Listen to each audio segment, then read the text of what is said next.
Dios les bendiga a todos en esta hermosa noche maravillosa del Señor. Dios bendiga a los que ya están conectados con nosotros en esta hermosa noche. Hoy, lunes 7 de junio del 2021, estamos aquí presentes desde Cantagallo de Juncos, Puerto Rico. Aquí estamos desde la iglesia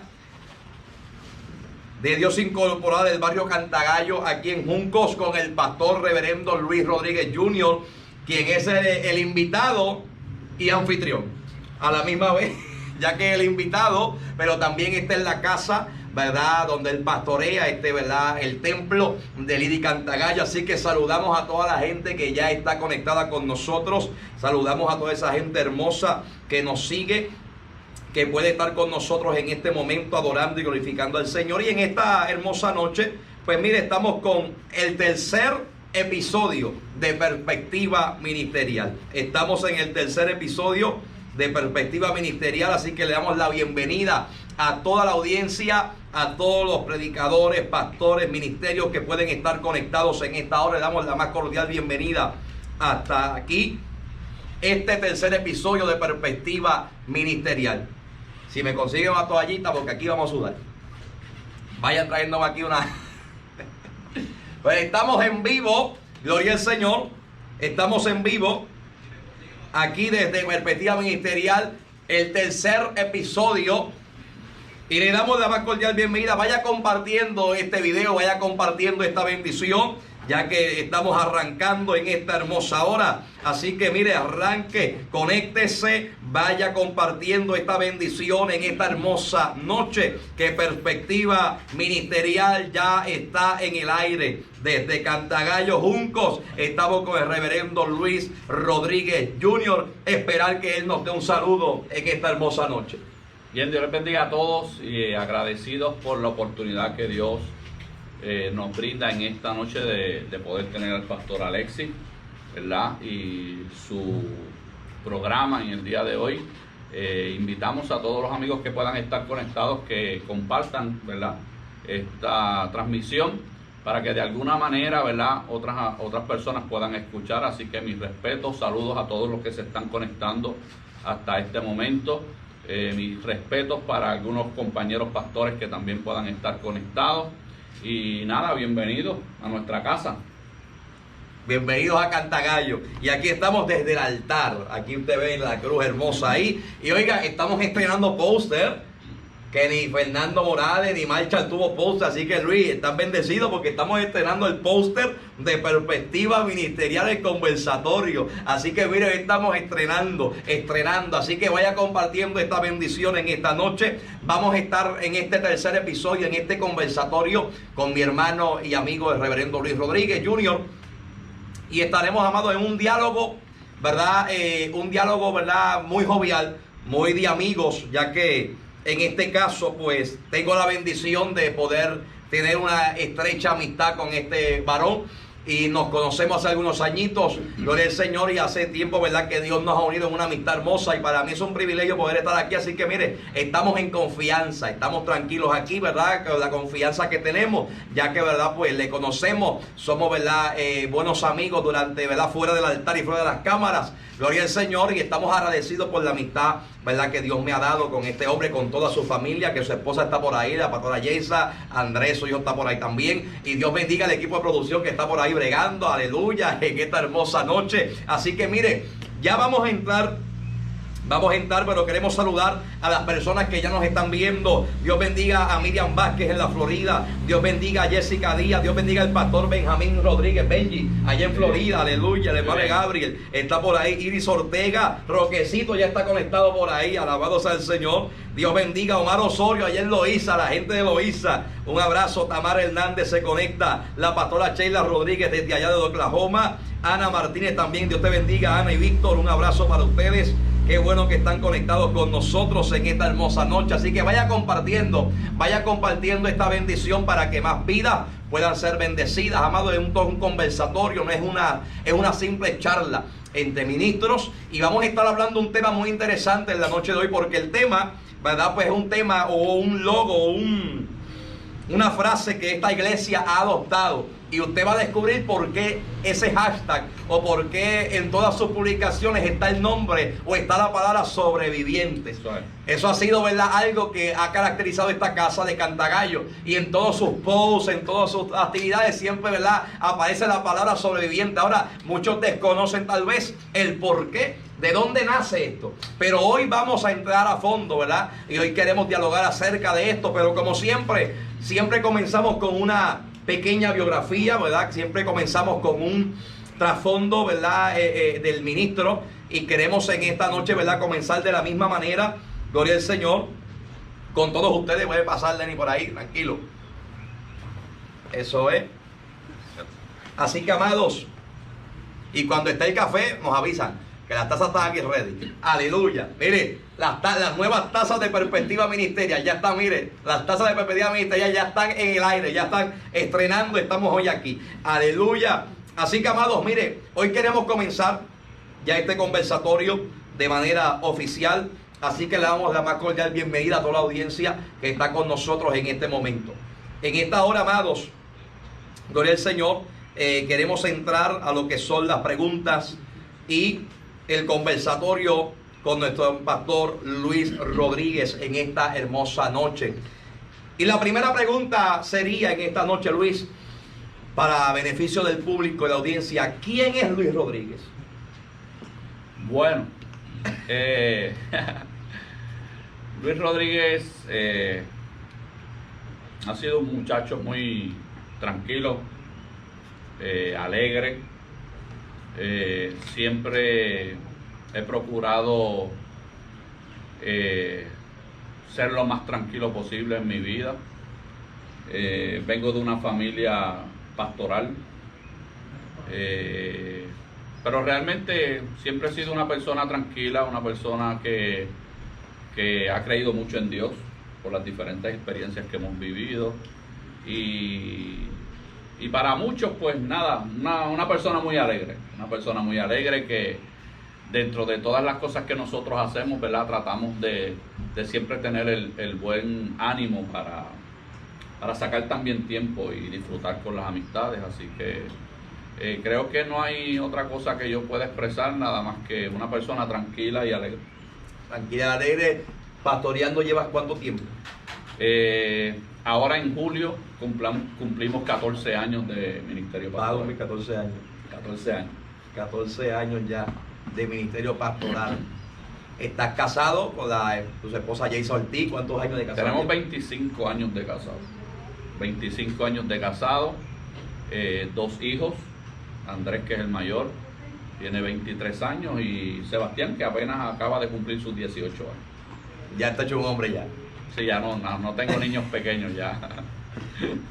Vas a cumplir 14 años ministrando el pastorado, pero antes de eso, ¿verdad? Por lo menos en nuestro concilio, en esta entidad, has corrido diferentes bases, sí, diferentes posiciones. Recuerdo, ¿verdad? Uno de los momentos, ¿verdad?, donde Dios comenzó a exhibirte fue la presidencia de caballeros de este concilio. Sí, en el 2005 fuimos llamados para ser parte del comité como presidente de caballeros. Era la transición, en ese momento era la transición del comité estatal de caballeros al comité internacional de caballeros. Porque la visión que había era trabajar más con las iglesias de los Estados Unidos, y poder tener esa bendición de poder compartir más, ¿verdad?, con los caballeros de los diferentes estados. Y ahí comenzó la transición de lo que era realmente el Comité Internacional de Caballeros. Así que yo tuve la bendición de que por lo menos mi nombre esté en los libros de historia. En la transición, esa transición. ¿Dónde naciste? Nací aquí mismo en Junco. Soy de aquí de Junco. Me crié en el barrio Mangó, aquí cerquita.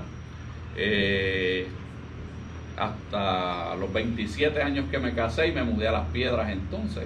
Así que, pero soy natural de aquí, de Guadalajara. Nacido y criado en el Evangelio, ¿verdad? Nacido y criado en el Evangelio. Pertenecimos a la Iglesia de Dios incorporada en el barrio Mangó de Juncos. Un tiempo estuve fuera, ¿verdad? A la edad de 12 años, pues situaciones que llegan a todo joven. Tomamos la decisión de no seguir en el Evangelio. Regresé ya cerca de a los 18 años. Ok. Desconocido. Pero nacido y criado realmente el evangelio. Y comenzaste a servir al Señor en el Mangó de Juncos. En el barrio Mangó de Juncos, cuando era niño, mi primer pastor fue el reverendo Benito Rivera. Fue mi pastor cuando era niño. Nino Hernández, el abuelo de uno de del director de aquí. El director de toda esta programación de Carlos, ¿verdad? Tuve esa bendición. Luego salimos a los Estados Unidos, cuando tenía como algunos 17 años, apenas 2 meses de reconciliado. Nos vamos a vivir a los Estados Unidos. En Estados Unidos tuvimos allá la bendición de estar en algunas iglesias, en New Haven, y tuvimos la bendición de estar en la iglesia de New Britain también. Y ahí regresamos a Puerto Rico y entonces ahí en la transición nuevamente, pues ya reverendo Saturnino Hernández estaba por retirarse y todas esas cosas, y ahí entonces vino a ser parte de nuestra vida prácticamente y de nuestro desarrollo el reverendo Rafael Calderón. Rafael Calderón, y con él es que sales al pastorado. Con él es que salgo al pastorado, realmente. Ahora, en tus comienzos, antes de ser el pastor, ¿verdad?, o el ministro que eres hoy, comenzaste en el ámbito de la predicación. Sí. Siempre te ha apasionado. Siempre desde niño me encantaba el predicar. Realmente yo era de los que llegábamos al culto de niños los viernes y yo deseaba que los predicadores niños no llegaran y que me dieran esa oportunidad. A mí siempre tenía como que ese deseo en mi corazón de siempre responder a eso. Dios siempre nos habló desde pequeño, ¿verdad?, acerca del ministerio. Ya más de adulto fue que vinimos a comprender realmente qué era lo que Dios quería con nosotros, pero sí, siempre me gustó el predicar. ¿Cuándo recibes ese llamado pastoral? Recuerdo la fecha exacta, no la recuerdo, pero sé que mi esposa y yo estábamos trabajando como consejeros de jóvenes de la Iglesia de Dios Incorporada del Mango, y en un campamento de jóvenes local que acostumbrábamos a hacer todos los años. Recuerdo que invitamos una joven predicadora, y en medio de la administración allí nos llamó a ambos, ¿verdad?, para este ministerio pastoral realmente. Pero fue en un campamento de jóvenes. ¿Y estabas casado? Sí, ya estábamos casados. Ya realmente yo podría decirte que ya llevábamos cerca de meses, porque eso fue algo extraño.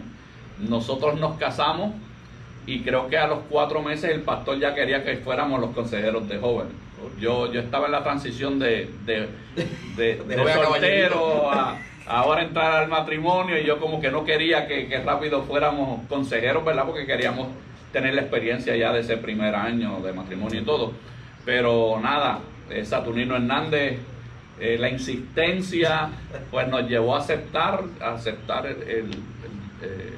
el cargo de consejeros de jóvenes, y poco tiempo después, yo diría que como mucho 1 año después de haberlo aceptado, Dios nos hace el llamado realmente para el pastorado. ¿Y cuál es tu reacción? Porque como yo eres hijo de pastor, ya tenías una idea, ¿verdad?, más o menos, ¿verdad? No es lo mismo, pero ya podías haber tenido experiencias. ¿Cuál fue tu reacción al recibir ese llamado del pastorado?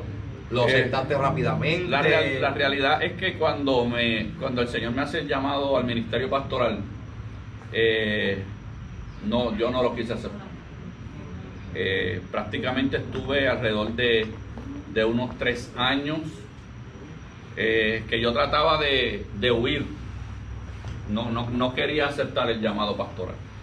Pero no sé si ha sucedido con otros compañeros. Yo lo que sé es que en esos 3 años, mientras yo trataba de no aceptar, por las diferentes cosas, vengo de una familia pastoral, mi abuelo en un momento dado también, veía tantas cosas, ¿verdad?, que a veces los pastores sufrían, que cuando Dios me hace el llamado, yo estaba dispuesto a hacer cualquier cosa menos ser pastor. Y 3 años estuve en esa, 3 años, pero donde quiera que entraba, a las iglesias que iba de visita, Dios seguía machacando. sí, Dios siempre nos llamaba, Dios siempre nos decía, te estoy haciendo un llamado. Me hablaba de diferentes, ¿verdad?, formas, buscando la manera de que yo pudiera aceptarlo realmente.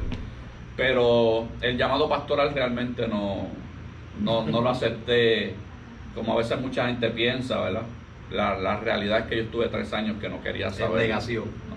Yo iba a todas las actividades, hacía todo lo que tenía que hacer en la iglesia con los jóvenes, pero tan pronto me hablaban del pastorado era algo como que no, de verdad no lo podía hacer. ¿Cuándo cambia esa negatividad? ¿Cuándo Dios te cambia el corazón? Luego de esos 3 años de negación prácticamente, recuerdo que en un momento dado yo le dije a Dios, bueno, tú me has hablado, pero yo necesito que tú hagas algo. Si realmente tú estás en este asunto, yo necesito que tú lo hagas público en la iglesia. ¿Por qué? Él nos había hablado a nosotros solamente con los jóvenes. Okay. Pero yo siempre he tenido el deseo y el entendimiento, ¿verdad?, de que me hacía falta que Dios lo hiciera público en la iglesia y que el pastor pudiera escuchar. Creo que después de 3 años Dios lo hizo público en una actividad en nuestra iglesia, pero con todo y eso yo no estaba muy conforme, y buscando zafarme de todo esto le digo al pastor, nada, ya usted escuchó que Dios me está haciendo un llamado al pastorado, pero yo quiero que usted me ayude a orar, y si en algún momento Dios entonces lo inquieta a usted, ¿verdad? Porque yo estaba buscando la forma de no aceptarlo, pero dentro de todo yo decía, si Dios de alguna manera se lo hace saber al pastor, pues yo no quiero que el pastor rápido pues haga todo el protocolo que ya tú conoces que debemos, ¿verdad?, pasar, sino que yo quería que él buscara otras cosas.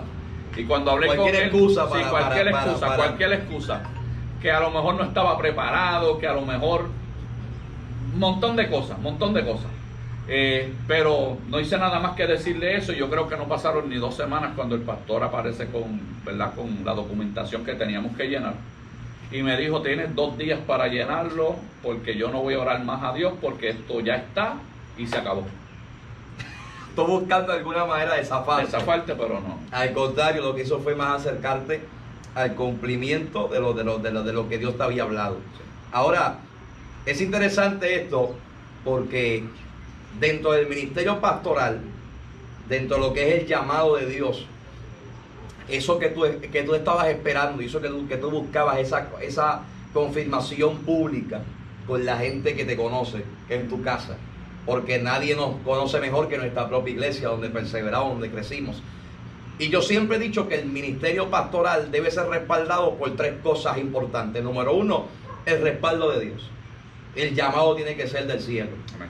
Porque no importa cuánta preparación académica o preparación teológica podamos tener, si el llamado no viene del cielo, yo entiendo que la pasión no es la misma, la entrega no es la misma. Número 2, el llamado tiene que ser respaldado por mi familia. Amén. Yo entiendo que la familia juega un papel importante, y ya prontito vamos a hablar de eso, porque yo sé que tú tienes una familia muy unida, que han sido parte integral del ministerio pastoral. Y número 3, la iglesia local, que es de donde salimos. La realidad es que, como tú dices, si no tenemos realmente el llamado de parte de Dios, todas las situaciones que posiblemente podamos experimentar, sería posiblemente fácil tomar una decisión y dejarlo, ¿verdad? Pero cuando Dios te llama, nos sentimos con una responsabilidad realmente de poder cumplir con Él. La familia, cuando Dios nos llama, Dios llama realmente al núcleo familiar, ¿verdad? En este caso, cuando Dios nos llamó, nosotros apenas estábamos recién casados, no teníamos hijos, pero ya entendíamos que, ¿verdad?, que tan pronto llegaran, ¿verdad?, nuestros hijos tenían que ser parte fundamental del llamado que Dios nos había hecho al pastorado. Y quiero dejar algo muy claro. ¿verdad? En esta noche, y lo quiero compartir con los amigos. Muchas veces nosotros trabajamos la familia pastoral como el hijo o como la esposa del pastor. Mucha gente encuentra duro poder a la esposa del pastor llamarle pastora, pues porque siempre hemos tenido el pensamiento y el concepto de que a quien Dios llamó fue al varón, en este caso a mí, y que por eso pues la esposa no tiene el derecho de llamarse pastora como tal o utilizar ese nombre. Sin embargo, nosotros debemos ser claros que cuando Dios nos llamó a los dos al mismo ministerio. A ella no le dijo, tú vas a sentarte en una esquina y tú eres el que vas a trabajar, ¿verdad? Sino que por ende nos llamó a ambos, entendiendo de que ambos teníamos la capacidad para hacer el trabajo para el cual Él nos estaba llamando. Y realmente hoy en día nosotros estamos viendo mucho eso.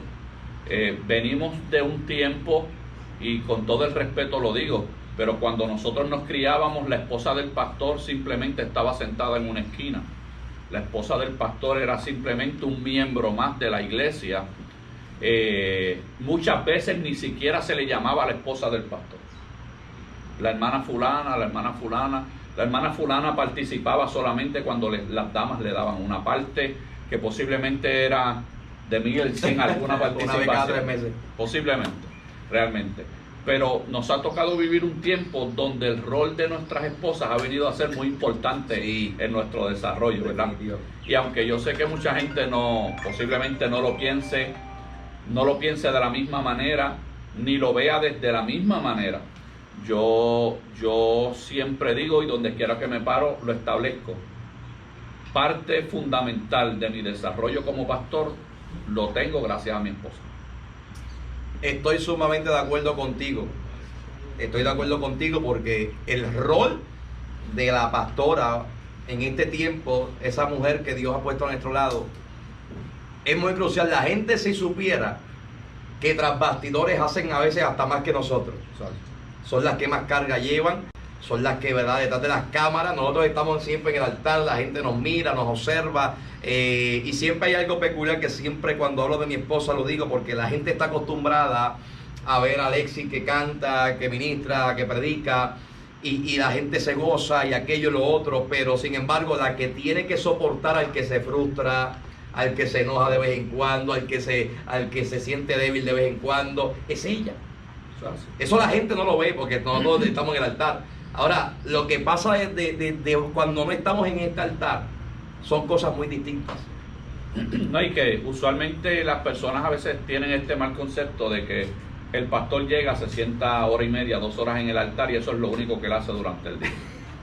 Pero muchas veces, lo digo por testimonio propio, muchas veces mientras yo hago unas cosas, mi esposa es la que trabaja la agenda de la iglesia, las actividades de la iglesia, sin temor a decirlo tampoco. Mi esposa realmente viene a trabajar la parte administrativa de la iglesia, y eso a veces la gente no lo entiende, no lo conoce. Lo digo porque cuando nosotros nos casamos, quien estudió administración fue mi esposa. Ah, bueno.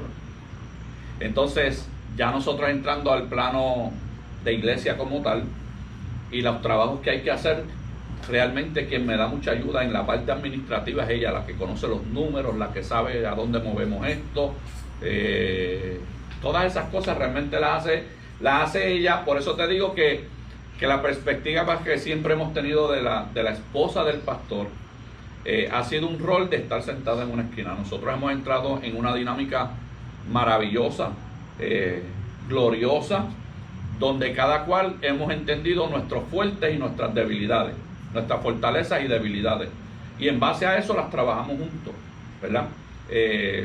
Siempre lo digo, no me avergüenzo de decir que ella es la que trabaja la parte administrativa, porque ella es la que realmente conoce esa parte. Interesante, y ese es el matrimonio, ese es el ministerio pastoral, complementos. Lo que a mí me falta, ella lo tiene, y lo que nos falta a ella, lo tengo yo. Pero esa es la idea de un matrimonio realmente. O sea, y es importante que dejaras esto claro de lo que es el ministerio pastoral y lo importante que es el núcleo pastoral. Mire, en cosas tan sencillas que parecen sencillas, por ejemplo, tú tuviste que haberlo vivido, un cambio de iglesia. La gente cree que los hijos no se afectan. Claro que nos afectamos. Yo pensé ver a una iglesia en Palmas Bajas de Guayama, una iglesia grande, una iglesia donde habían más niños, más adolescentes. Y a mi papá lo trasladan para Coyoles de Juanadía, a una hora de camino, para ir para Vidal. No habían niños, habían jóvenes. Yo llegué allí y yo me quedé, ¿qué es esto? El viaje de la escuela, llegábamos tarde, yo estudiaba, tenía que madrugar. O sea, y como hijo de pastor podíamos hablar de muchas experiencias, porque yo sé que las tuviste. Y yo entiendo, ¿verdad?, que eso nos enseñó mucho. Y en el caso tuyo, ¿verdad?, pues ya tú tienes tus hijos ya contigo. Has tratado, yo sé que en lo más que has podido, ¿verdad?, y conozco bien de lleno la familia, en no afectar a tus hijos. Cuando nosotros empezamos realmente a pastorear aquí en el 2007, creo que Andrés, mi hijo mayor, apenas tenía 10 años, si no me equivoco. Sebastián estaba en unos 4 años. El llegar a una iglesia de pocos miembros, una iglesia de un ambiente difícil para trabajarlo, luego de haber estado prácticamente toda nuestra vida en la iglesia del Mangó, con miles de recursos, músicos por donde quiera, prácticamente tú podías predicar hoy y estar un año sin predicar, porque todos los días habían buenos recursos locales que podían hacer el trabajo. Y la transición de llegar a una iglesia donde prácticamente no tenías todos esos recursos, no tenías la música. Yo creo que de las primeras experiencias que yo tuve, yo le decía a mi esposa ya a los 3 meses de estar pastoreando que yo estaba deseoso de retirarme. Porque prácticamente esos primeros 3 meses me había tocado predicar casi todas las noches. Y no solamente el predicar, sino el conocer la comunidad, el dejar que las personas pudieran conocer al nuevo pastor que estaba, escuchar las inquietudes que habían tenido los vecinos, un sinnúmero de cosas, ¿verdad? Trabajar con una serie de situaciones difíciles en ese tiempo, donde en muchas ocasiones mi esposa y yo teníamos que dejar nuestros niños con mi suegra para nosotros venir a hacer trabajos, ¿verdad?, acá a la iglesia, a la comunidad, donde de alguna manera pues tratábamos que nuestros niños no estuvieran involucrados, ¿verdad?, en lo que nosotros estábamos haciendo, como te dije, por las situaciones difíciles que estaban ocurriendo en este lugar, ¿verdad?, no en la iglesia como tal, sino en la comunidad. Y llegar a una iglesia donde había muchos niños y ahora son tus niños los que son la fraternidad como tal de niños. 2 niños. 2 niños. Llegar de trabajar con 20 y pico de jóvenes como consejeros y llegar a una iglesia donde solamente teníamos un solo joven. Entonces la transición fue un poquito difícil, el adaptarnos a esa temporada. Yo creo que lo que nosotros nos ayudó realmente era que habíamos sido llamados por Dios. Yo creo que si ese llamado no hubiera llegado a nuestra vida, yo creo que esos primeros meses, con las situaciones que tuvimos que experimentar en la comunidad y ayudar a la comunidad, creo que se nos hubiese sido realmente bien difícil nosotros seguir haciendo. Ahora te pregunto, en el ministerio pastoral son 14 años, ¿qué es lo más que te gusta del ministerio pastoral? ¿Qué es lo más que tú disfrutas? Bueno, predicar. A mí realmente me gusta predicar. No solamente las oportunidades que Dios nos da de salir fuera a predicar, sino que cada día que me toca transmitir una palabra aquí en nuestra casa, sigue siendo un reto grande. Ya no somos el mismo grupo que habíamos al principio. La gente ha crecido, ha ido teniendo experiencias con Dios, entonces el predicar se nos hace más retante. Y a veces la gente piensa que es difícil. Yo no lo llamaría difícil, sino que simplemente es un momento donde Dios nos permite aprender más de Él. Por tal razón, yo creo que a mí lo más que me apasiona realmente es la predicación. Predicar. Y coincido contigo en el sentido, no sé si coincidimos en esto, que en el caso tuyo y mío, pues tenemos la oportunidad de salir a predicar en diferentes lugares, pero no hay nada como predicar en casa. No ¿no? Hemos tenido, yo sé que hemos tenido, tú las has tenido, un sinnúmero de experiencias poderosas, Sí. grandiosas. Sitios que hemos estado cerca, sitios que hemos estado lejos, fuera de Puerto Rico. Pero siempre el día que nos toca predicar en la casa es algo muy especial, porque yo siempre digo, nosotros vamos y ministramos a otros lugares, pero nadie nos conoce. Eso es así. O sea, no es que lo hacemos, pero pudiéramos hacer cualquier cosa y la gente se gozará, no se gozará, pero a la larga no nos conoce. Pero si hay un sitio donde nosotros realmente no podemos engañar a nadie, es en nuestra propia casa.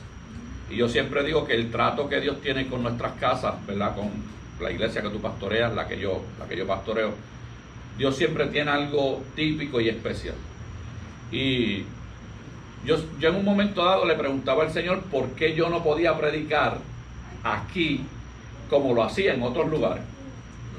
Porque la dinámica era totalmente diferente. Más fluido, ¿verdad? Tenía oportunidad de hacer muchas cosas. Y yo siempre tenía en mi mente el por qué yo no podía hacer de la misma manera. Y recuerdo unas palabras que el Señor me dijo, que el problema era que aquí yo venía a educar a una iglesia, a unas personas. Afuera yo voy a dejarme usar por Él, a llevar una palabra, pero aquí es para educar a una gente. Y yo creo que hasta ahora he tratado de hacer lo mejor posible. ¿Qué es lo menos que disfrutas o lo menos que te gusta en el ámbito pastoral? Yo sé que pues disfrutamos y amamos lo que hacemos, pero siempre hay una parte como que pues nos cuesta un poquito más de trabajo. Yo diría que a veces lo más difícil que a mí se me hace aceptar es tener que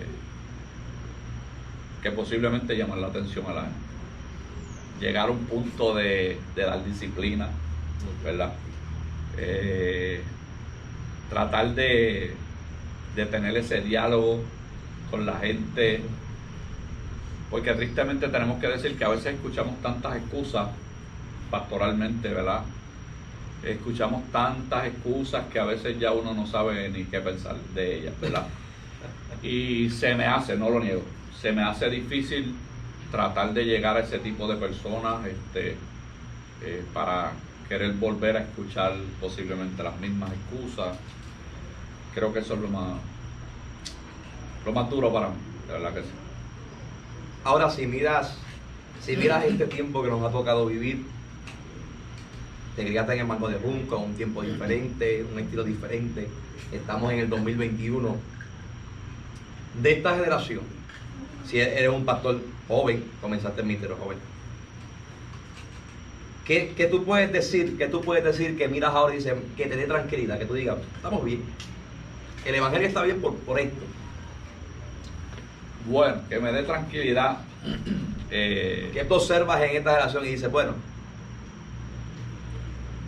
Yo diría que dentro de lo que nosotros estamos viendo, más que darme tranquilidad, de verdad, yo creo que me preocupa, voy a serte sincero. Y yo sé que la pregunta no viene en cuanto a eso. No, esa es la otra, la preocupación. Tengo que ser sincero, tenemos una generación que ha desarrollado una manera de adorar a Dios única. Si yo tuviese que tomar eso como base, pues te diría que yo estoy muy contento, porque hay una buena generación que ha aprendido a exaltar el nombre de Dios, realmente. En esa parte yo podría decir que estamos tranquilos. Hay gente, ¿verdad? Nosotros venimos de un tiempo y de un crecimiento donde era todo corito, y los coritos eran de 40 minutos, y si éramos músicos teníamos que realmente sufrir ahí, aguantar, como músicos locos de que se acabara el coro. Pero la generación de ahora ha venido a traer un sentido de adoración totalmente diferente. Muchas veces nosotros criticamos a nuestra juventud porque si todo es adoración, Pero tenemos que darnos cuenta también que para poder preparar un ambiente como el que nosotros deseamos tener, hace falta también un grupo de gente que sepa adorar a Dios. No cantar por cantar, sino que realmente puedan sumergirse en lo que verdaderamente es la adoración y hacer las cosas de corazón. No por salir del paso, sino buscar que la presencia del Señor, ¿verdad?, que sabemos que siempre está en este lugar, pero que no tengamos que esperar a una prédica para que manifieste su poder, sino que desde antes, desde que comenzamos, pues ya podamos realmente sentir ese mover dentro de la casa. Muy bien. Ahora, ¿qué te preocupa entonces? Me preocupa los predicadores que tenemos hoy en día. Ok. Me preocupa eso. Yo posiblemente no seré el más estudioso ni el mejor predicador que haya, pero sí yo he aprendido a tener un respeto por lo que Dios ha puesto en mis manos. Y entonces tenemos hoy en día muchos predicadores que más están por tratar de captar la atención de la gente, motivarlos, sin llevarlos a tener un encuentro realmente con Dios. O sea, estamos cayendo en un tiempo donde lo que queremos es motivar a la gente. Impresionarla. Sabemos que las situaciones que estamos viviendo no son las mejores. No. Donde quiera que nosotros vamos, las situaciones son difíciles. Puerto Rico está pasando, yo diría que por uno de los peores momentos en la historia de Puerto Rico. Y entonces tenemos mucha gente afectada emocionalmente. Y estamos buscando la dinámica de que la gente, buscar una palabra que los motive realmente y no que los comprometa con Dios. Y yo creo que esa es la parte que por lo menos personalmente a mí más me preocupa. Hay una falta de compromiso. Ya no es lo mismo. Yo puedo recordar los tiempos nuestros cuando nos desarrollábamos en el Evangelio, donde nosotros prácticamente, aunque no hubiese ayuno, tratábamos de estar temprano en los templos orando. Eso fue lo que se nos educó, desde temprano orando, buscando el rostro del Señor, buscando que nuestra dinámica de escuelas bíblicas fuera una experiencia real, nuestros cultos fueran otra cosa. Y hoy en día yo diría que las situaciones económicas están llevando a que la gente esté más enfocada en sus necesidades que en lo que realmente nos corresponde darle a Dios.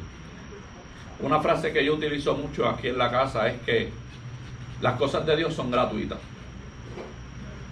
Cuando las cosas son regaladas y son gratuitas, mucha gente las toma por nada. Porque no cuestan. Porque no cuestan nada. Entonces tenemos una generación y tenemos un grupo de personas que ya no tienen el mismo sentido de urgencia con el cual nosotros nos criamos, de entender que Dios nos bendice de todas formas, habidas y por haber, Dios nos va a bendecir.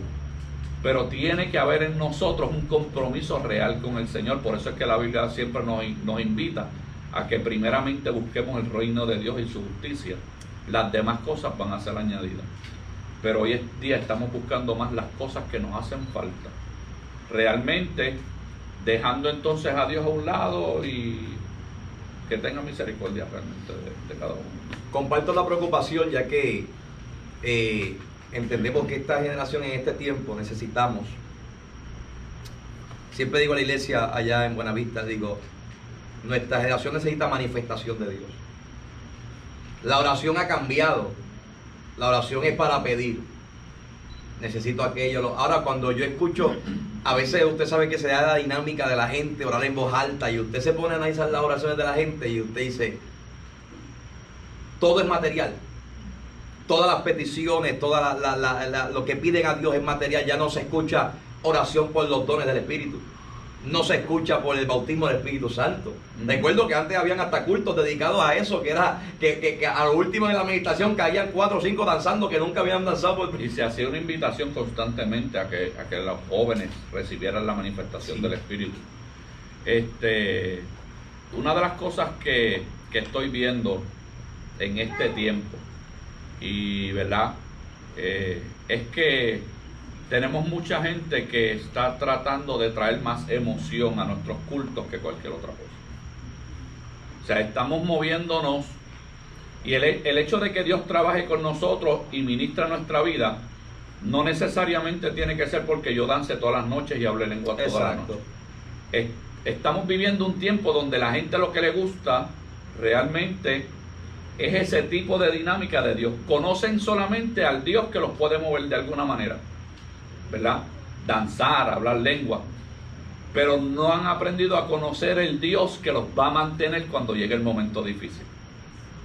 Y nosotros hemos visto muchos tipos de personas que en un momento dado empezaron tranquilos, luego llegaron a un tiempo donde había que cantar un coro porque la gente tenía que danzar. Obligado. Y hasta que no dancen no se acaba el coro. Y el que cantaba lo señalábamos como que era el hombre o la mujer que realmente tenían la unción, porque eran los que provocaban que alguien danzara. Si alguien más canta no pasa nada. Entonces yo creo que nosotros estamos en un tiempo, y no critico el que se dance, crecí en esto, amamos esto. El que se hable en lengua, hace falta profetas en la casa del Señor.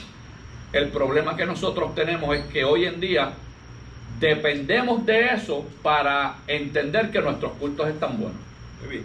Y se nos olvida que Dios también trabaja en silbo apacible, que Dios trabaja en la educación de nuestras vidas, ¿verdad? Pero también tenemos que entender que para conocer a Dios de esa forma, también tenemos que tener un tiempo para poder experimentar a Dios de esa forma, porque no puede haber, ¿verdad? La emoción nos va a llevar a alegrarnos el momento, pero cuando llega el momento difícil, ¿de dónde nos vamos a agarrar? La manifestación del Espíritu Santo, antes de ser visible o antes de ser evidente ante la gente, comienza por dentro. El Espíritu Santo no simplemente te hace danzar, te enseña a controlar tu lengua, te enseña a controlar tus emociones, te enseña a dominar y no caer en el pecado. Yo recuerdo de nuestros tiempos de crecimiento en el Evangelio que la gente tenía la percepción de que una persona que no danzara ni hablara lengua no tenía Dios. No tenía Dios en su vida. Entonces, inclusive escuchamos predicadores en aquellos tiempos que si tú no danzabas no te salvabas. Hasta la salvación. Hasta costaba la salvación para ellos no poder danzar o hablar lengua. Porque habíamos comenzado a crear algo que más que tener la experiencia de tener a Dios en nuestro corazón, era algo que fuese superficial, o sea, que lo pudiéramos experimentar por fuera. Y yo siempre he dicho que tú no necesitas experimentar nada por fuera que no tengas por dentro. Entonces yo siempre trato de, cuando ministro a las personas en la casa, siempre le digo a Dios, trabaja en su interior, porque Dios puede en medio de un culto manifestar su poder y puede hablarnos, puede ministrarnos. Claro. Lloramos cuando escuchamos la voz de Dios, pero es simplemente una emoción de escuchar la voz de Dios, y lo hemos visto, y tú tienes que haberlo experimentado, que luego que salimos por las puertas de nuestros templos, la gente no sabe, se le olvidó lo que Dios hizo, la conducta sigue siendo la misma. Pues entonces yo creo que deberíamos enfocarnos más en educar a que Dios trabaje en nuestro interior para poderlo manifestar entonces hacia afuera. Hay una pregunta que nos hace el público. Esta hermana Arlene Quiles nos pregunta: ¿cuál ha sido el reto más grande en tu caso para mantener a tus hijos en esa sana doctrina o en esa búsqueda, esa pasión por Dios, pese a que muchos jóvenes como se están conduciendo hoy día? Una de las cosas yo creo que más importantes que nosotros hemos tratado de hacer con nuestros hijos es que siempre los hemos tratado de educar a amar a Dios por encima de todas las cosas. O sea, no es el hecho de que seas mi hijo y como eres mi hijo tienes que venir, no. Hemos querido que ellos desde pequeños tengan su propia experiencia, pero hemos entendido también que lo más esencial es que ellos han aprendido por voluntad propia a amar a Dios sobre todas las cosas. Cuando tú comparas realmente lo que nosotros estamos viviendo, yo le doy gracias a Dios por mi familia, le doy gracias a Dios por mis hijos todos los días, pero le doy gracias a Dios y gracias, ¿verdad?, de alguna manera, porque ellos han aprendido por encima de las circunstancias que podamos vivir a amar a Dios. Ellos saben que si aman a Dios por encima de todo, Dios va a estar ahí todo el tiempo, ¿verdad? Y muchas veces nosotros queremos forzar a nuestros hijos. Una de las cosas que yo siempre he dicho a mis hijos, que sean ellos. Yo nunca he tratado de que mis hijos sean algo que ellos no son. Y mis dos hijos, tú sabes, que son totalmente diferentes. Y hemos tenido que tratarlos de diferentes formas.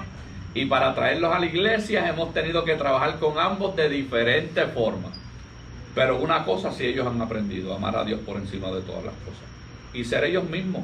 Yo siempre digo, después que tú andes con la verdad, tú eres tú mismo y la gente te acepta o no te acepta, no hay verdad de otra.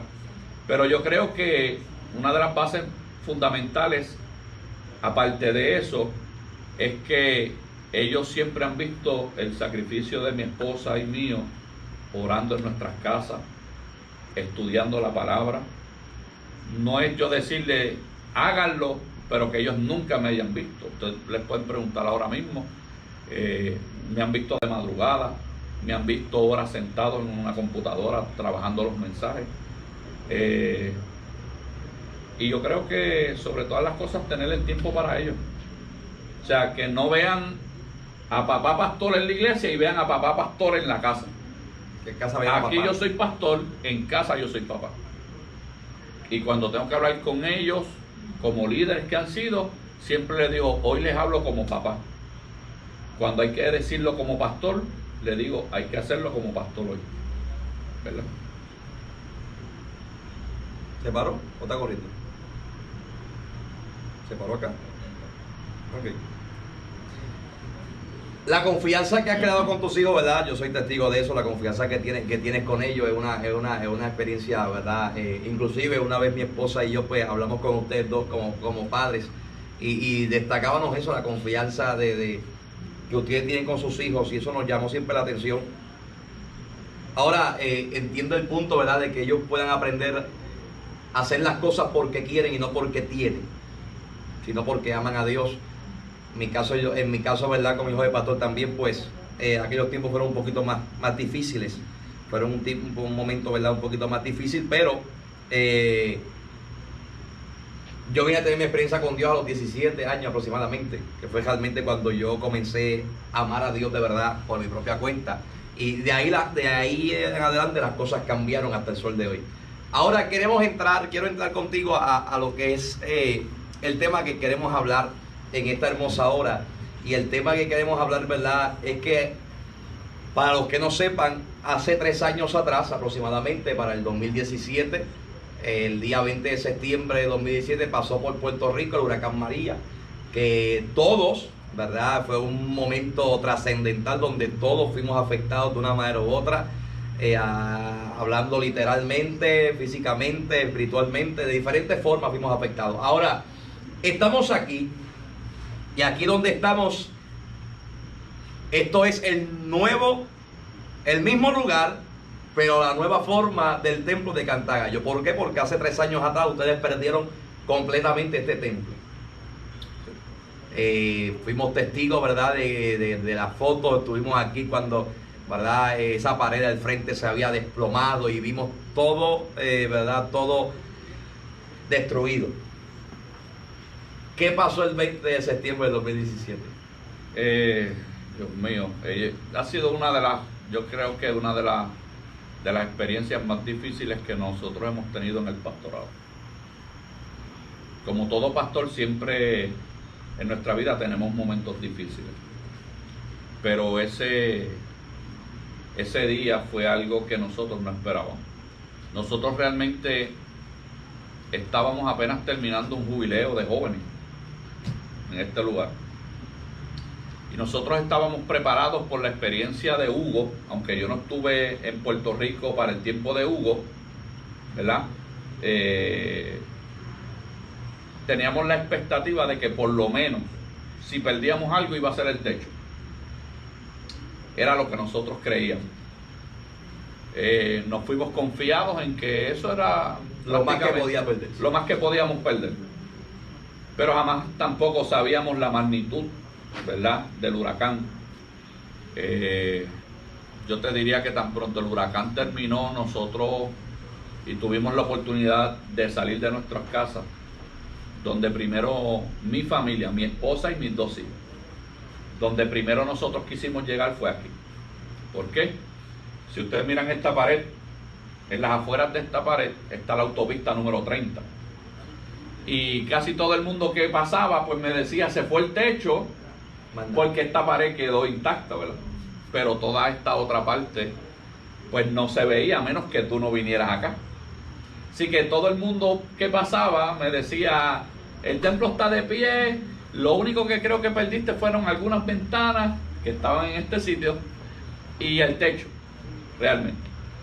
Pero cuando nosotros decidimos después del huracán venir y hacer malabares para poder llegar hasta aquí, que prácticamente ya desde la distancia, ustedes saben que ya no había vegetación, no había nada en este lugar, y que desde la distancia nosotros pudimos ver el templo de frente, y de frente nos dimos cuenta realmente que ya no estaba esa pared del frente, y que cuando tú comienzas a mirar, tú ves la estructura totalmente devastada, ¿verdad? Hicimos lo posible, llegamos aquí, y cuando llegamos aquí prácticamente no tuvimos otra alternativa que abrazarnos y llorar, aunque ya veníamos llorando desde el camino, porque estábamos viendo lo que estaba sucediendo en nuestra casa. Fue un momento difícil, porque no teníamos oportunidad de llegar a ninguno de los hermanos de la iglesia. Nosotros estamos llegando como familia pastoral, estamos viendo, pero al mismo tiempo no sabemos más nada. Y esa primera impresión de ver todas las paredes en el suelo, las paredes que nos agrietaron el piso, nos dolía, porque hacía 3 meses antes ya nosotros habíamos remodelado el templo, habíamos invertido en el templo, y 3 meses después llega María y entonces se llevó ya todo lo que habíamos invertido, ¿verdad? Para nosotros fue un momento difícil. De ahí comienza una larga travesía. ¿Qué vamos a hacer? ¿Qué se puede hacer? Una travesía que duró 3 años, sin templo. Sin templo. Esos primeros meses después de María fue difícil poder contactar a los hermanos de la iglesia. Sí, no había comunicación. No había comunicación, no había luz. Creo que en la mayoría de los hogares de nuestros hermanos de la iglesia no había agua. El llegar casa por casa a las que podíamos, los que no de alguna manera llegaban a nuestra casa, pero no era el qué bueno que los estamos viendo, sino la primera impresión que tenían, se nos fue el templo. Y cada persona que realmente llegaba, el saludo que nos decía era: pastor, perdimos el templo. O sea, no había otra expresión en el rostro de ellos, ni otra palabra, simplemente lo perdimos. Recuerdo que algunos de ellos me decían: ¿y qué vamos a hacer ahora? ¿Cómo lo vamos a hacer? Yo te digo, realmente fue el recordarlo nada más, de verdad, nos pone un poquito difícil, porque posiblemente cuando tú no has alcanzado mucho, o cuando no has puesto empeño en tener una casa para el Señor, pues a lo mejor nos daría lo mismo. Pero la tristeza de nosotros era que habíamos invertido para mejorar la estructura, y que ahora no teníamos nada. No teníamos dinero, no teníamos templo, solamente prácticamente el corazón destruido, todos los hermanos de la iglesia. ¿Cómo comienza, o durante esos 3 años, qué pasó por tu mente? ¿Qué pasó por tu mente como pastor cuando ya el escenario era un escenario de pérdida? Era un escenario de no hay forma, no hay forma, porque no hay dinero, no hay... La realidad es que cuando llegó ese momento, para mí hubiese sido fácil, de acuerdo a la localización de cada hermano, decirle, pues allí hay una iglesia cerca, quédate. Repartirlo por ahí. Sí, por lo menos que estuvieran en un lugar donde se pudieran reunir. Yo no tenía para dárselo. La realidad es que yo no tenía para darle esa oportunidad. Pero al mismo tiempo, y esto va a sonar como medio extraño, pero al mismo tiempo yo pensé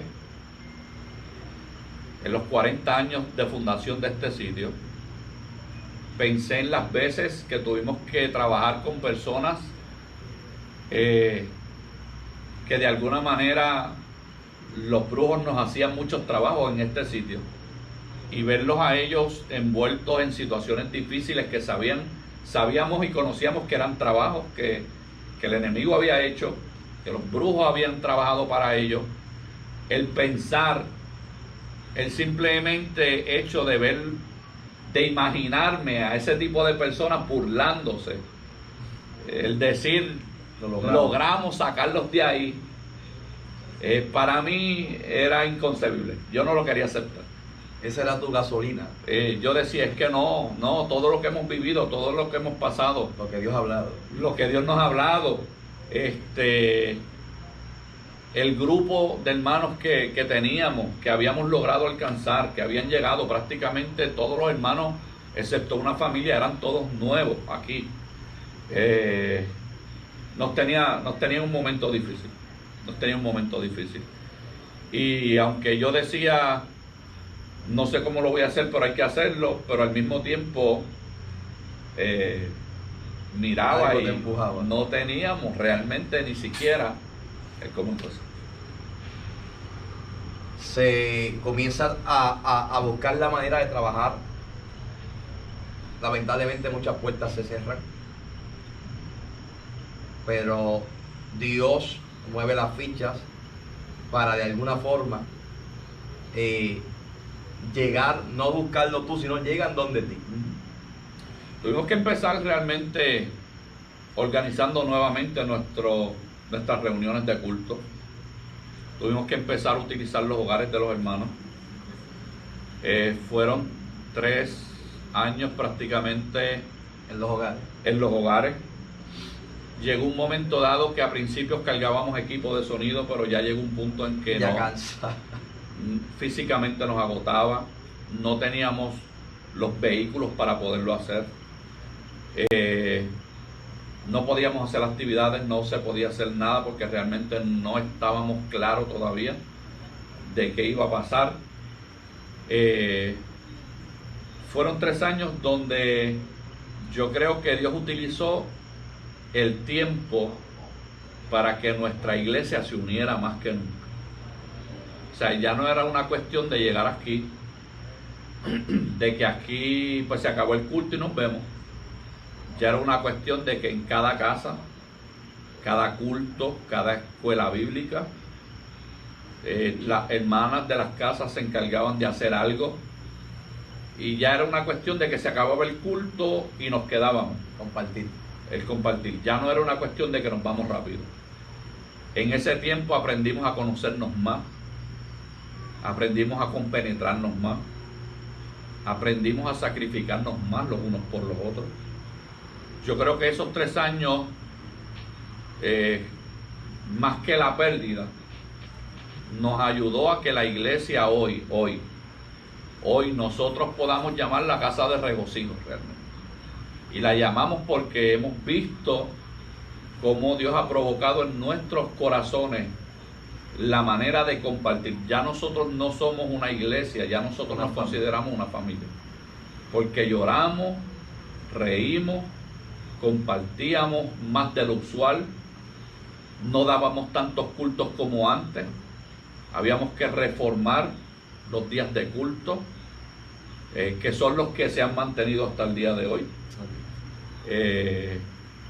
Pero ahí entonces comenzamos a experimentar cómo Dios comenzó a hablar a nuestra vida, cómo Dios entonces empezó a traernos palabras, de que nos iba a bendecir, de que solamente lo escucháramos a Él, de que las promesas que Él había hecho las iba a cumplir.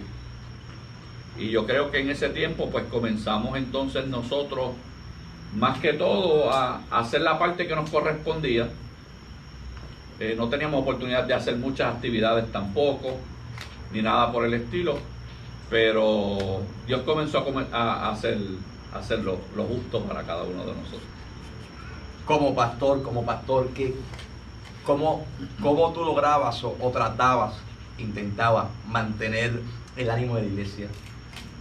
Tratar de alguna manera dentro de lo que estamos viviendo. Yo voy a decir algo hoy. Yo realmente no sé cómo yo pude hacerlo. Voy a serte sincero. Eran noches donde sonreíamos.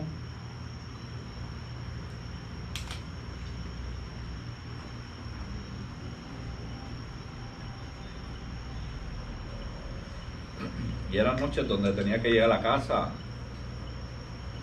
a simplemente decirle a Dios qué más voy a hacer.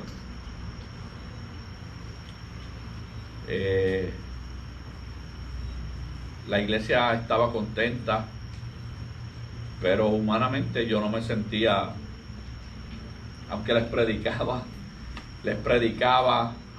daba todo lo que Dios ponía en mi corazón para la iglesia.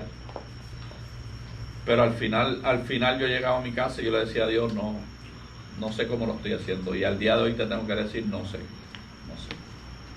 Eran, como decía el escritor, mis lágrimas eran mi pan de día y de noche. El pensamiento de qué voy a hacer. Yo siempre tenía en mi mente que estábamos errantes, no teníamos sitio. Estábamos como en un momento dado el pueblo de Israel en el desierto, con promesa dada de parte de Dios, pero no veíamos el camino correcto para llegar a él.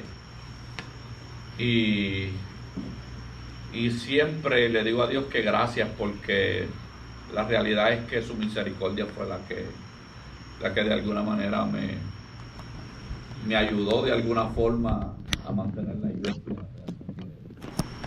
unida, que al día de hoy yo a veces me pregunto y de verdad no sé. Una victoria, Dios estaba ahí en el asunto. Una victoria de que el grupo que comenzó este proceso se mantuvo. Sí. No perdiste una oveja en esos 3 años sin templo. Le doy gracias a Dios. No perdimos a nadie.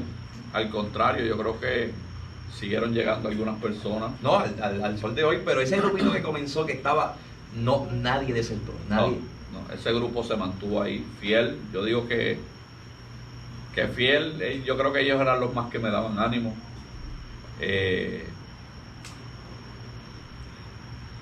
Yo, dentro de todo ese grupo, si hay alguien que yo tengo que agradecerle, aparte de mi familia, ha sido a mi copastor. Ella está por ahí. Era la que siempre me decía, a ver, pastor, vamos. Me viera como me viera, me decía, vamos, ¿verdad?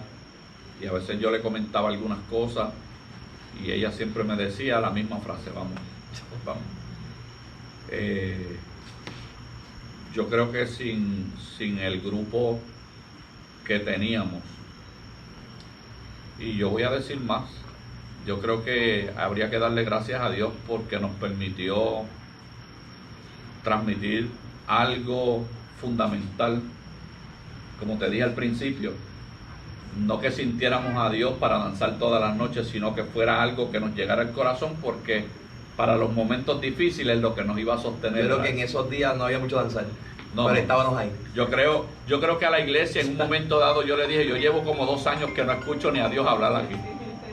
Y ellos se reían porque yo les decía, hermano, habrá alguien que dance, que hable lenguas hoy, porque es que llevo meses que no escuchamos nada.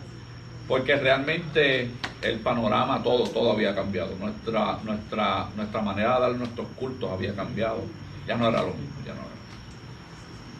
¿Qué papel juega tus hijos y tu esposa en esos 3 años? Tacho, yo creo que todo, mano. De verdad. si difícil era tratar de mantener la iglesia, los hermanos de la iglesia, difícil también iba a ser la familia. Porque como tú dijiste en un principio, son los que nos ven llorar, son los que ven las frustraciones, son los que ven los enojos cuando no alcanzábamos lo que esperábamos. Pero al mismo tiempo éramos los que estábamos ahí. Seguíamos siendo la misma familia pastoral, sin una estructura como usualmente la tienen todos los pastores. Pero aprendimos en ese tiempo que realmente esto de nada vale si no hay una iglesia que realmente entienda el propósito de Dios. Yo creo que mi familia y mis hijos fueron una pieza clave. De vez en cuando tenían que sacudirme para que reaccionara y volviera otra vez a entrar en el camino. ¿Pensaste quitarte? Sí, muchas veces. Creo que en una de las ocasiones llegué a mencionar, y lo escribí hasta por Facebook, que a veces no valía la pena tanto sacrificio. Y mucha gente me escribió y me dijo, no, pastor, no diga eso, vale la pena, vale la pena. Lógicamente, tú sabes bien que a veces escribimos cosas que la gente no sabe porque las estamos escribiendo. Exacto, sí, la gente te dice 20.000 de cosas, cosa, sí, pero realmente no entendían qué era lo que nosotros, muchos de ellos, estábamos viviendo. Pero siempre esa serie de cosas y esas palabras que algunos hermanos siempre nos escribían, pues nos ayudaron realmente para poder entender el propósito de Dios. Por ahí nos saluda Eileen Cruz, nos saluda Fernando, nos está saludando, Fernando Morales, aleluya.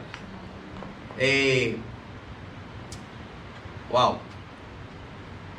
¿Cuándo se comienza a ver luz al final del túnel? ¿Cuándo es que por fin tú puedes decir, te llega una esperanza, te llega algo que te hace sentir como que? Bueno, después de haber escuchado la voz de Dios en varias ocasiones, recuerdo que llegaron un grupo de misioneros de los Estados Unidos aquí a Puerto Rico, y por alguna razón en alguna iglesia alguien le dijo, conozco a alguien que necesita, y lo enviaron para acá. Hicieron contacto conmigo.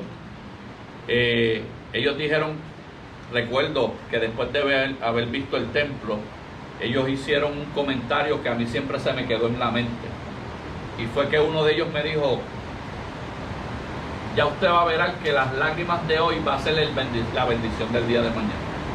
Así que esa fue la frase. Esa fue la frase. Ya verá que las lágrimas de hoy serán la bendición del día de mañana. Y pues nada, nosotros seguimos haciendo nuestro trabajo. Pasaron meses, ¿verdad? Creo que pasó un año y comenzaron a pedirnos algunos documentos, ¿verdad? Y recuerdo que después de un tiempito, mi copastora recibe una llamada y me dice, pastor, lo están llamando, yo creo que hay algo por ahí. Y yo le decía, pero ¿cómo que hay algo? Y ella me decía, sí, hay algo porque están llamando, pastor. Y recuerdo que ella me dijo, si usted quiere yo lo contacto ahí mismo. Nada, la cuestión fue que logramos hacer un contacto y uno de ellos nos dijo, necesito reunirme contigo. Y me dio la fecha para reunirnos, y una vez que nos reunimos, me deja saber de que se nos iba a dar una bendición para poder levantar la casa. Habíamos hecho unos estimados, ellos escogieron uno de los estimados y nos dijeron que nos iban a dar el dinero para nosotros levantar la casa. Yo llegué esa noche, le dije a los hermanos, nos aprobaron, nos van a dar un dinero, pero le dije, pero voy a hacer como Tomás aquí, hasta que yo no vea algo en mis manos, yo no voy a cantar victoria. Y recuerdo que en un momento dado me llamaron a Carolina. Fuimos a una de las iglesias en Carolina, y cuando llegué allí me dijeron, se te aprobó la cantidad y este es el primer cheque. Yo creo que yo bajé de Carolina ese día loco, tirándome. Yo creo que si hubiera habido un guardia, podía hacer conmigo lo que quisiera, porque yo empecé a tirarle fotos no quería enseñarle nada a la iglesia, ¿verdad? Hasta que llegáramos esa noche, pero la primera cantidad que nos dieron fue súper buena. Súper buena. Y ahí utilizamos a las personas que nos habían, ¿verdad? Que nos habían hecho el estimado, le dimos el trabajo a ellos. Ellos comenzaron a levantar las estructuras, cambiamos todo el panorama del templo a como era al principio. Ahí tengo que decir también que en esos mismos días llega nuestro hermano Elías ahora mismo es uno de nuestros oficiales en la iglesia, el celador. Su esposa ya estaba con nosotros, le damos un culto, él se reconcilia. Al otro día me dice esa misma noche qué es lo que le hace falta al templo. Le dije, me están pidiendo algo y necesito que vayas. Vino y tan pronto vino, dijo, vamos a hacer esto, vamos a hacer esto. Y comenzamos a trabajar el templo. O sea, que Dios envió a la persona que tenía el conocimiento. Exacto. La parte que nos correspondía hacer a nosotros, ¿verdad? Porque las demás personas hicieron otro trabajo, ¿verdad? Lo que son las vigas y todo eso en acero lo trabajaron los que nos dieron el estimado. Nosotros tuvimos que levantar esta pared de alguna manera, ¿verdad? Pues el resto de las cosas las trabajó realmente él y los caballeros que de alguna manera venían a ayudarnos también. Porque quiero dejar claro, nosotros aquí empezábamos prácticamente a las 4 de la tarde a trabajar y a veces estábamos hasta las 12 de la noche. Yo descansaba, pero todos ellos iban al otro día a trabajar. Y así era prácticamente los días que no teníamos turno.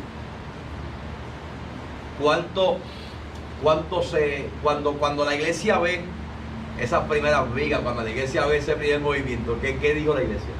Pues la iglesia estaba muy contenta porque ya se estaba empezando a ver algo que pensábamos que era difícil de lograr, ¿verdad? Cada vez que se montaba una de las vigas, los hermanos venían, retrataban. Creo que hubo un tiempo donde tuvimos que limpiar aquí, recoger toda, ¿verdad? Todo el cemento y todas las cosas que había. Según la iglesia venía y observaba lo que se iba adelantando, pues la iglesia también se motivaba. Entonces, claro, ya nuestros cultos, pues entonces ya se lanzaba. Ya se podía lanzar, Eso es correcto.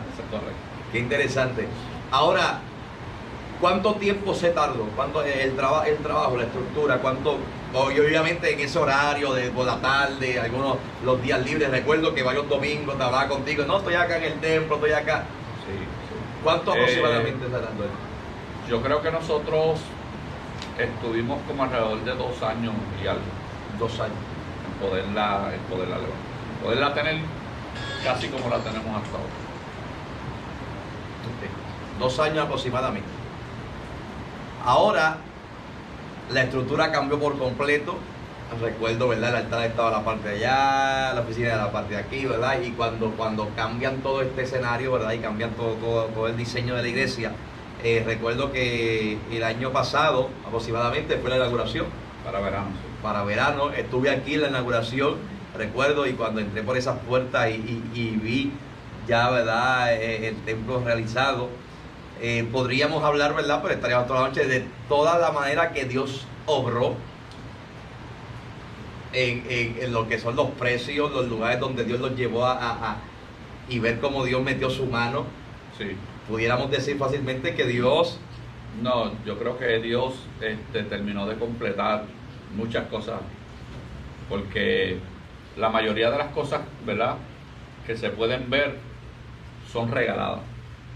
Las puertas de la entrada, la de la oficina, el cristal de la oficina fue donado. Esas 2 ventanas nos las donaron. Nosotros, como te expliqué cuando llegaste, nosotros sacamos medidas del templo para la losa y los muchachos dicen, la muchacha se equivocó. Yo digo, no, es que Dios la puso. Dios metió su mano allí. Porque entonces la losa ya no solamente nos dio para el templo, nos dio para la oficina, nos dio para los baños, y creo que nos quedan unas cuantas cajas abajo todavía de losa. Así que las sillas las conseguimos más baratas, a lo que usualmente la gente las consigue por ahí. Estas piezas no las conseguimos a buen precio también. Que realmente Dios nos llevó a los lugares donde Él iba a glorificarse de alguna manera. O sea, pudiste ver a Dios en todo. Sí, definitivamente. Y de ahí nace los sobrevivientes. Explícanos de eso.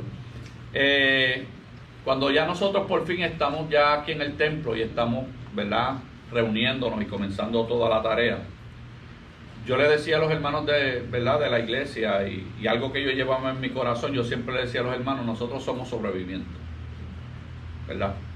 Porque tú sabes bien que en medio de situaciones que cualquiera pueda pasar, no todo el mundo sobrevive a las crisis que llegan. Eso es así.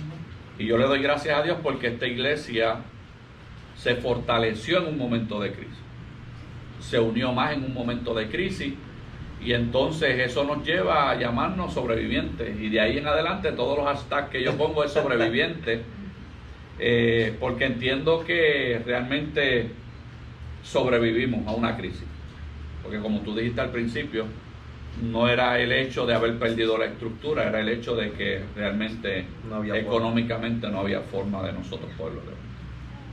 Y ahora la iglesia, ¿verdad? Los sobrevivientes, ahora, tan pronto de un año para acá, tan pronto este templo se inauguró, ¿verdad? Hemos visto el crecimiento, ¿verdad? Agigantado y acelerado de lo que Dios viene hablando hace mucho tiempo, porque Dios, me recuerdo, Dios viene hablando aquí muchos tiempos acerca de una cosecha, acerca, ¿verdad? Porque obviamente uno prepara un tanto trabajo y uno prepara un templo tan hermoso, y la idea, ¿verdad? Y el deseo de uno es que podamos tener la gente que va a corresponder. Y a través del tiempo, ¿verdad? Estos últimos meses se ha visto, ¿verdad? A través de las redes y además de lo que conocemos personalmente, cómo Dios ha traído hermanos y hermanas a este lugar que son hoy parte de la casa, ¿verdad? Y que son parte de las manos y los pies que Dios ha traído aquí para ayudar. Entiendo que ahora cuentas y estás formando, ¿verdad? Un grupo de líderes que antes no tenías. Sí, yo le doy gracias a Dios por eso, porque una de las cosas que más difícil se nos hacía era por lo menos tener un grupo de hermanos que pudieran dar escuelas bíblicas. Usualmente estaba mi papá, que persevera conmigo después de retirado, mi copastora, yo, pero han llegado un grupo de hermanos adicionales a nuestra casa que nos han dado una ayuda más allá de lo que nosotros esperábamos, ¿verdad? También entendiendo que Dios nos venía hablando también de todo eso, porque si hay algo que yo siempre he querido en esta casa es que se eduque a la gente en la palabra de Dios. O sea, nosotros no queremos solamente el predicar por predicar, ni dar una escuela bíblica pues por reunir a los muchachos ni nada, sino que queremos que cada palabra que nosotros transmitamos realmente llegue al corazón de la gente. Y yo le doy gracias porque hemos llegado a tenemos un grupo excelente de maestros, de verdad, y puedo estar en paz si no estoy un día aquí, porque tengo el grupo de gente preparada para seguir con la iglesia. Tenemos un grupo de jóvenes, ¿verdad? Que no teníamos esa bendición de tener jóvenes en nuestra iglesia. Tenemos un grupo de pantomima, ¿verdad? Que prácticamente las jóvenes son nuevas. Se estrenaron estos días. Son nuevas y nosotros, ¿verdad? Hablamos con nuestra copastora, ya le pusieron nombre al grupo, le hemos ido consiguiendo los vestuarios también, porque queremos que lo que vayamos a hacer lo hagamos bueno, porque es para Dios. Claro que sí. Y se ha trabajado con una coral para la iglesia, porque tenemos hermanos, ¿verdad? Y hermanas que cantan. Pues hemos tratado de hacer una dinámica totalmente diferente a lo que por eso y costumbre hemos tenido, ¿verdad? Yo siempre digo que nosotros vivimos unos tiempos que nos ayudaron a ver lo que realmente en este tiempo hace falta, ¿ves? A tomar lo bueno de cada lugar donde Dios nos permite estar y unirlo, ¿verdad? Sin perder nuestra esencia de lo que es la iglesia y lo que es Dios en nuestra vida, y unirlo para hacer algo bueno, porque lo que queremos hacer lo hacemos para Dios. Tienes la bendición de que tus hijos se han desarrollado en la música, la ayudan, tú también. Yo le doy gracias a Dios, porque si no hubiese sido con ellos estos 14 años sin músicos, realmente no hubiese sido nada fácil. Qué bueno, así que hoy celebramos, ¿verdad?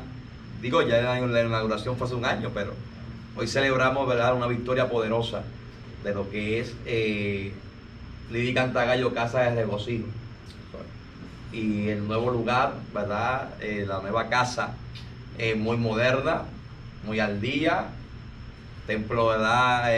Sumamente hermoso. Sus sillas acoginadas, mire, está todo nítido. Así su oficina, mire, su oficina allí está con aire, ¿viste? Ya tiene su oficina que tanto quería, ¿verdad? Que no sea para regañar. Todavía no lo he usado. Pero de verdad que celebramos esto y me alegro que hayas tomado este tiempo para recibirnos hoy. Inclusive, ¿verdad? Suspendieron hasta el culto, porque ustedes se reúnen hoy, ¿verdad? Yo hice que suspendieran el culto para poder estar aquí conmigo. Pero agradezco, ¿verdad? Doy gracias al Señor, primeramente, por la victoria, ¿verdad?, que tienes. Me gozo, la celebro contigo, la vivo contigo, con ustedes, y agradezco a Dios la amistad que Dios nos ha dado, ¿verdad? Porque además de lo que estamos aquí, pues fuera de cámara, pues tenemos una amistad muy buena. Él es mi hermano, él es prácticamente un hermano mío. Andrés, pues lo amamos. Andrés está ahí, pues no entiende. Te quiero, Andrés. Pero de verdad, y su esposa Yeisa, ¿verdad? Dios nos ha bendecido con esta gente. Y celebramos la victoria de la casa de regocijo de los sobrevivientes, de lo que Dios ha sido. Y yo sé que este testimonio, este conversatorio, yo sé que ha sido de bendición para alguien y será de bendición para más gente que estará viéndolo. Que Dios es fiel. Amén. Yo sé que de alguna manera, ¿verdad? Siempre todos en alguna medida pasamos momentos difíciles. Posiblemente no lo que nosotros como iglesia vivimos, pero posiblemente personalmente. Hay personas que puedan estar pasando momentos duros ahora. Pero si tú me lo permites, yo quiero terminar, claro, ¿verdad? O expresar algo que en estos días, mientras leía un libro llamado, que me ha venido a ayudar mucho en este tiempo. El libro se titula Permaneciendo fiel en el ministerio. Okay. ¿Quién es el autor? De John MacArthur. Okay. Él hace unas expresiones que yo las quiero compartir con los hermanos para que usted vea, claro que sí, lo importante que es todo esto y por qué nosotros nos llamamos los sobrevivientes. Y esto es Pablo en un momento dado, dentro de las situaciones que vivía.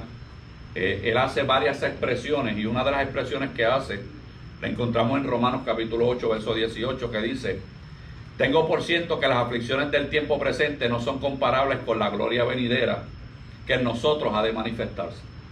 Y en medio de eso, él hace unas expresiones dentro del libro que son las que él establece el por qué él no se desanima. Y una de ellas es que él decía que él se veía a sí mismo como un administrador de Dios. Él sabía la responsabilidad de lo que Dios había puesto en sus manos. Él decía que él veía que ese papel no solamente era un privilegio, sino también era una gran misericordia extendida hacia él. O sea que no es el hecho de que sea el privilegio de ser pastor, sino que es una misericordia que Dios tiene para con cada uno de nosotros, porque Dios pudo haber escogido a 20,000 gente antes que todos nosotros. Él estaba decidido a mantener puro y recto su propio corazón, aún en medio de las dificultades. Y tú sabes bien, y los pastores y amigos que nos puedan estar escuchando, usted sabe bien que a veces enfrentamos cosas que dañan nuestra vida y nuestro corazón. Y Pablo nos estaba diciendo que no miremos esas cosas, sino que entendamos que es un privilegio el que Dios nos ha dado. Él tenía una pasión determinante, es decir, que su consagración a predicar la palabra de Dios. Él estaba consagrado a hacer lo que era justo. Él estaba echando a un lado las situaciones difíciles para mantenerse haciendo lo que Dios lo había llamado. Él entendía que la palabra de Dios no volvía a él vacía. O sea, él sabía que toda palabra que él expresaba de alguna manera iba a trabajar en los corazones de la gente. Él entendía que necesitaba seguir siendo un hombre humilde y que no necesitaba reconocimientos de nadie. Y yo creo que estamos en un tiempo donde la gente prefiere que todo el mundo lo esté halagando. Entonces, yo creo que nosotros hemos aprendido, nuestra iglesia, los sobrevivientes, Casa de Regocijo, ha aprendido que nosotros no necesitamos que nadie nos esté diciendo, ay, qué bueno, qué malo, que no. Nosotros hemos aprendido solos prácticamente a entender cuál es el propósito de Dios en nuestra vida. Lo otro que él decía era que él sabía que Dios utilizaba nuestro sufrimiento como un medio para santificarnos. ¿Por qué para santificarnos? Porque él entendía que en medio del sufrimiento era como único, él se acercaba más a Dios. Y yo creo que la iglesia local aprendió muy bien eso. Lo otro que él decía era que él estaba familiarizado con grandes héroes de la fe en del Antiguo Testamento. En otras palabras, las experiencias que leemos constantemente en las Escrituras son las que realmente nos ayudan a mantener nuestra fe y ayudarnos a nosotros a seguir hacia adelante. Y lo último, que Pablo tenía un corazón centrado en el cielo y no en las cosas de la tierra. Y yo creo que eso es una de las cosas que a nosotros como iglesia nos ha ayudado en este tiempo, es a mantener nuestra mirada no en PSQ, en el Cristo de la gloria. El que está, y el que no está, no está. Así que más claro que eso, no hay mejor manera de cerrar este tercer episodio de Perspectiva Ministerial que con esa disertación, ¿verdad? Para finalizar. Así que, Luis, gracias. Gracias a ti. Ha sido un placer como siempre, ¿verdad? Y gracias por ser parte de nuestro proyecto. Así que vamos a terminar con una oración. Amén. Vamos a terminar con una oración. Y queremos anunciarle que el próximo episodio de Perspectiva Ministerial siempre se hace cada 2 semanas, pero el próximo 21 de junio, que es la fecha que nos toca, tenemos un pequeño inconveniente, ya que hay un compromiso previo, así que se moverá para el 28 de junio. ¿Escuchó bien? El 28 de junio será el 4.º episodio de Perspectiva Ministerial y estará con nosotros la pastora Dasti Escalera, pastora de San Antonio Dorado, ¿verdad? Que tiene un testimonio poderoso para todas esas damas y toda la pastorada, así que lo esperamos el 28 de junio, ¿verdad? Estaré en nuestra casa en Humacao, ya va a llegar hasta acá, va a viajar hasta acá, ¿verdad? Y estaremos allí en nuestro templo compartiendo el 4.º episodio de Perspectiva Ministerial. Amados, seguimos dándole forma a este proyecto. Hoy damos gracias a Dios que no se tuvo que dividir en 2 partes. Lo trabajamos bien hoy, así que, amados, gracias por su apoyo, gracias por su respaldo. Agradecemos a Dios por esta bendición y queremos terminar orando. Así que vengan para acá, vamos a orar aquí. Aleluya, dar gracias al Señor por esta casa de regocijo y esperando que este testimonio haya sido de bendición para todos. Yo sé que sí. Yo sé que este testimonio ha bendecido. Hay mucha gente por ahí con caritas llorando, ¿verdad? Y comentando. Así que va a pedir que la pastora Yeisa pase por aquí, mi esposa. Aleluya, ¿verdad? Y vamos aquí, la copastora Belinda. Venga, que usted es parte. Aleluya. Y hay más hermanos aquí tras bastidores, ¿verdad? Pero queremos, ¿verdad?, terminar en este momento con una oración, dando gracias a Dios por este momento y que Dios siga escribiendo historias y nuevas cosas en la página de la Casa de Regocijo, Lidy Cantagallo, ¿verdad? Y en la vida de esta hermosa familia. Así que en el nombre del Señor vamos a orar para que el Señor siga bendiciendo, y lo que Él ha comenzado Él lo terminará, porque no solamente es el templo, sino que Dios está transformando el corazón de mucha gente en este lugar, y este es el lugar donde mucha gente está llegando para ser levantados, restaurados y fortalecidos en el nombre del Señor. Padre, te doy gracias. Gracias, Señor, por esta bendición, Padre amado, y por permitirnos Padre, estar aquí. Gracias por mis compañeros, gracias por mis hermanos, gracias por la audiencia que está aquí presente, Padre amado. Gracias por el pastor Luis Rodríguez, su esposa Yeisa, mira la copastora Belinda, Padre amado, Señor, mi esposa que estamos aquí, y todos los que están tras las cámaras, Padre amado. Gracias por este conversatorio, gracias por este testimonio que aumenta nuestra fe y nos hace entender cada día que tú sigues siendo el Dios de nuestra vida. Padre, bendice esta casa de regocijo, bendice, Dios mío, el liderato, bendice, Dios mío, este lugar, cada hermano y hermana que pertenece a esta casa. Te pedimos, Padre amado, que así como tú has hecho con ellos, hagas con todos aquellos, Padre amado, que tal vez están en una necesidad, aquellos que tal vez no tienen, Dios mío, Señor, un templo accesible. Te pido que tú proveas, que tú suplas, que tú añadas, Dios mío, Señor, y que la visión que tú has puesto en este lugar sea alcanzada y que cada paso sea dirigido por ti. Padre, gracias por este momento y nos despedimos en esta hora, dándote la gloria y dándote la honra en el nombre poderoso de Jesús. Así que Dios le bendiga, Dios le guarde y hasta la próxima.